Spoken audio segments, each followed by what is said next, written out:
Let's take your progressive house vocals from raw recording to club ready. First, we'll clean up the vocal. Use a high-pass filter to remove unwanted low and rumble, usually around 80,100 Hz, and a gentle low-pass filter above 1,618 kHz to eliminate any harshness. Listen carefully for plosives and sibilants, and use a deezer to tame those problematic frequencies. Next up, equalization. We want the vocal to sit perfectly without overpowering the lush synths and driving bass. Boost the presence region, typically 25 kHz, to add clarity and intelligibility. Then, a subtle cut in the low mids, around 200,400 Hz, can help prevent muddiness, allowing the instrumental elements to shine through.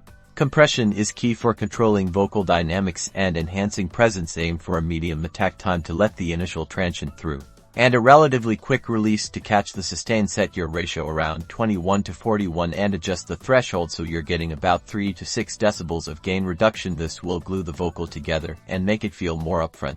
Now for the magic Spatial effects for reverb.